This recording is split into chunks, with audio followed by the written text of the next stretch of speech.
नमस्कार दोस्तों, एहसास तेरी मोहब्बत का अगला पार्ट आ गया है।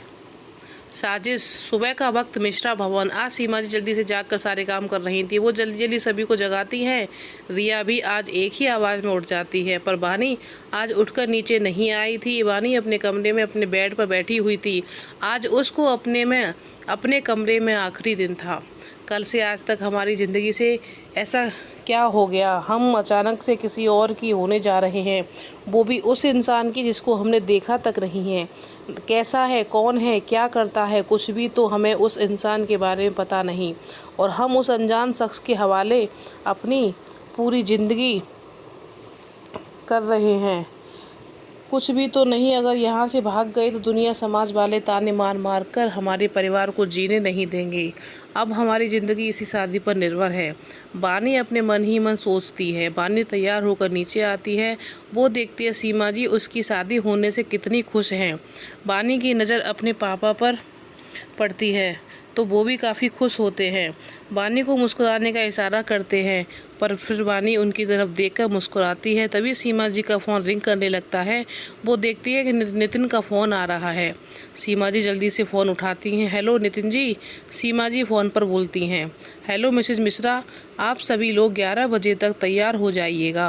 आप सभी को पिक करने के लिए कार आ जाएगी। अगर आपको कोई परेशानी हो तो मुझे कॉल कर लेना, नितिन ने कहा। जी ठीक है, धन्यवाद, सीमा जी बोलती हैं और फ़ोन कट हो जाता है। किसका फ़ोन था? सीमा बीरेन जी पूछते हैं। नितिन जी का फ़ोन था। वो बोल रहे थे हम सबको यहाँ से 11 बजे तक निकलना है। हमें लेने के लिए वो अपनी कार भेज देंगे, सीमा जी खुश होते हुए बोलती हैं। जब से रिया को सीमा जी ने बोला था वो उस शादी का ऋषभ के साथ कराएगी, तब से वो खुशी के माने पागल हुए जा रही थी। रिया सबसे पहले जाकर अपने कमरे में तैयार होने लगती है। रिया की इतना एक्साइटेड देखकर बीरेन जी को अजीब तो लगता है, पर वो कुछ कहते नहीं। लगभग 11 बजे तक सभी तैयार हो जाते हैं। कुछ देर बाद उनके घर के सामने 2 काले रंग की महंगी गाड़ियां आकर खड़ी हो जाती हैं। जब बिहान बाहर आकर उन गाड़ियों को देखता है तो खुशी वह वहीं कूदने लगता है और उन कार को छूकर देखने लगता है।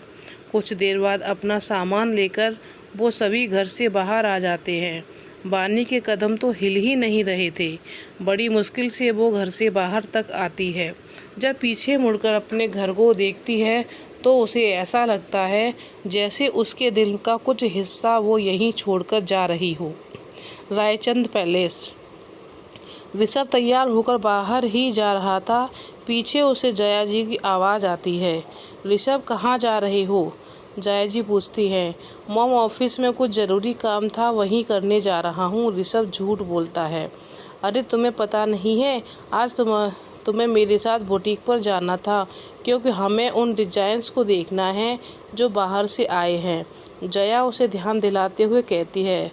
आई एम सॉरी मॉम, मैं भूल गया था, पर इस वक्त मेरा जाना बहुत ज़रूरी है, ऋषभ बोलता है। ओके कोई बात नहीं, मैं तुम्हारे अगली बार कोई बहाने नहीं सुनूंगी, जया जी उसे डांटते हुए कहती हैं। Okay mom. इस वक्त ऋषभ ही जानता था अपनी माँ से कैसे झूठ बोल रहा था। उस जया जी से झूठ बोलने पर बहुत तकलीफ़ हो रही थी। ऋषभ उनसे बाय बोलकर घर से बाहर निकल जाता है। जैसे ही ऋषभ अपनी कार में बैठने वाला होता है तभी उसका फ़ोन रिंग करने लगता है। वो देखता है कि नितिन का फ़ोन आ रहा है। हेलो सर, बानी और उनकी फैमिली आपके फार्म हाउस पर पहुंच गए हैं, नितिन कहता है। ठीक है, मैं भी कुछ देर में पहुंच रहा हूं, ऋषभ ये बोलकर कार में बैठकर चला जाता है। ऋषभ का फार्म हाउस। दोनों कार फार्म हाउस पर पहुंचती हैं। रिया, सीमा जी और बिहान कार से उतरकर जब आप अपने सामने उस फार्म हाउस को देखते हैं तो उनका मुंह खुला का खुला रह जाता है। रिया और सीमा जी की आंखों में इस वक्त साफ लालच दिखाई दे रहा था। सीमा, रिया, बिहान अंदर चलो या यहीं खड़े रहना है, वीरेंद्र उन्हें आवाज़ देते हो हैं। तब उनका ध्यान टूटता है। बानी को तो कोई फ़र्क ही नहीं पड़ रहा था, वो तो बस एक रोबोट की तरह उन सबके साथ पीछे चल रही थी। वहाँ उन्हें रिसीव करने के लिए नितिन आता है। वो उन सभी को अंदर ले जाता है। अंदर से तो ये फार्म हाउस और भी ज़्यादा सुंदर लग रहा था। वहाँ रखी एक एक चीज़ बहुत कीमती थी। नितिन उन्हें उनके कमरे दिखाता है और वहाँ से चला जाता है। रिया अपने कमरे को देखकर बहुत खुश हो जाती है। घूम घूम कर पूरे कमरे को देखती है और बेड पर कूदने लगती है। उस बेड के गद्दे बहुत ही सॉफ्ट थे। कुछ देर बाद वो सीमा जी के कमरे में चली जाती है। सीमा जी अपने कमरे में रिया को सारा प्लान समझा देती हैं। प्लान सुनकर रिया बहुत ही ज़्यादा खुश हो जाती है। माँ, आप तो टू गुड हो, मुझे नहीं पता था मेरी माँ इतनी बड़ी मास्टरमाइंड है। रिया खुश होते हुए कहती है। बस अब जल्दी से तैयार हो जा, हमें अपने प्लान को अंजाम देना है, सीमा जी कहती हैं और रिया अपने कमरे में तैयार होने के लिए चली जाती है। इधर बानी अपने रूम में बैठी थी, तभी उसके कमरे के दरवाजे पर दस्तक होती है। वो दरवाज़ा खोलती है तो उसके सामने एक मेकअप आर्टिस्ट और एक नौकर खड़ा था, जिसके हाथ में बानी के लिए लहंगा था। वो लोग अंदर आते हैं। नौकर लहंगा रखकर वहाँ से चला जाता है। ऋषभ फार्म हाउस पहुँचता है। नितिन जल्दी से उसके पास आता है। ऋषभ अपने कमरे की तरफ चला जाता है। नितिन उसके शादी में पहनने वाले कपड़े उसे दे देता है। ऋषभ अपना कमरा अंदर से बंद करके आकर सोफे पर बैठ जाता है। उसका फ़ोन बीप की आवाज़ करता है। उसे फ़ोन पर साहिल का मैसेज आता है। ऋषभ उसे खोलकर देखता है। मैंने तुझे उस लड़की को मेरे पास लाने के लिए कहा था, तू तो खुद उससे शादी कर मज़े लूटना चाहता है, साहिल मैसेज में लिखकर भेजता है। उसका मैसेज पढ़ने के बाद ऋषभ को बहुत ज़्यादा गुस्सा आ जाता है और वो ही उसे रिप्लाई करता है, माइंड योर लैंग्वेज, हर कोई तुम्हारी तरह घटिया सोच नहीं रखता और ना ही मैं तुम्हारी तरह हूँ। दोबारा मुझे इस तरह से बात मत करना, वरना तुम्हारे लिए अच्छा नहीं होगा। मैं क्या कर रहा हूँ? मैं एक सौदागर की तरह एक लड़की को सौदा कर रहा हूँ, वो भी सिर्फ अपने फ़ायदे के लिए। मैं इतना घटिया हरकत करने जा रहा हूँ जिसके लिए वो लड़की मुझे कभी माफ़ नहीं कर पाएगी, ऋषभ अपने मन में कहता है और गुस्से से फ्लावर वास उठाकर ज़मीन में फेंक देता है। उधर से साहिल का कोई जवाब नहीं आता। ऋषभ अपने कपड़े लेकर तैयार होने चला जाता है। मेकअप आर्टिस्ट बानी को तैयार कर देती हैं और गोल्डन रंग का जड़ाऊ लहंगा, लाइट मेकअप, आँखों में काजल, होठों पे लाल लिपस्टिक, कानों में झुमके, माथे पर बड़ा सा मांग टीका, गले में डायमंड का हार, हाथों में चूड़ियाँ पहने बानी बहुत ही खूबसूरत लग रही थी। बानी ज़मीन पर उतरी सुनहरी परी लग रही थी, जिसे हर वक्त कोई भी उसे देख ले तो उसकी खूबसूरती में खो जाए। उसके कमरे में रिया आती है। बानी को देखकर उसकी आंखें खुली की खुली रह जाती हैं। बानी को इतना खूबसूरत देखकर रिया बहुत बुरी अंदर ही अंदर जल जाती है। तुम तैयार हो गई? माँ ने तुम्हें देखकर आने के लिए बोला था, रिया बोलती है। हाँ, बानी बस इतना ही बोलती है। इसके बाद रिया उसके कमरे से चली जाती है। अब वक्त आ गया है कि अपने प्लान को शुरू किया जाए। मैं भी देखती हूँ तुम कैसे ऋषभ रायचंद से शादी करती हो। ऋषभ से तो मेरी ही शादी होगी, मैं ही बनूंगी मिसेस रिया ऋषभ रायचंद, रिया अपने मन में खुश होकर बोलती है। इधर ऋषभ भी तैयार हो गया था। पीच रंग की शेरवानी और उसके साथ गोल्ड रंग की पगड़ी, हाथ में महंगी घड़ी, पैरों में जूती पहने ऋषभ बहुत ही हैंडसम लग रहा था। पंडित जी मंडप में शादी की तैयारियां कर रहे थे। कुछ देर बाद ऋषभ आकर मंडप में बैठ जाता है, जिसे देखकर रिया तो सांसें लेना तक भूल जाती है। उसने ऋषभ को पहली बार इतने करीब से देखा। सीमा जी उसको कुछ इशारा करती हैं। रिया समझ जाती है। उन दोनों को ऐसा करते हुए बिहान देख लेता है। उससे कुछ सही नहीं लगता तो वो भी रिया के पीछे जाता है। रिया अपने कमरे में जाती है, लेकिन दरवाज़ा को अंदर से बंद करना भूल जाती है और बिहान दरवाजे को थोड़ा सा खोलता है। अंदर देखता है कि रिया एक ड्रिंक के गिलास में कुछ पाउडर मिला रही है। बिहान को समझ नहीं आता कि रिया क्या करना चाह रही है। रिया उस गिलास के साथ एक और गिलास रखती है और कमरे से बाहर आती है तो बिहान एकदम से छिप जाता है। रिया उसे लेकर बानी के कमरे की तरफ चली जाती है। बिहान भी उसके पीछे पीछे चला जाता है। बानी के कमरे में आकर रिया उसे वो ड्रिंक पीने के लिए देती है, जिसे देखकर बिहान तुरंत बानी के कमरे में अंदर आ जाता है। रिया दीदी, आपको माँ बुला रही हैं, जल्दी जाइए, कुछ ज़रूरी काम है,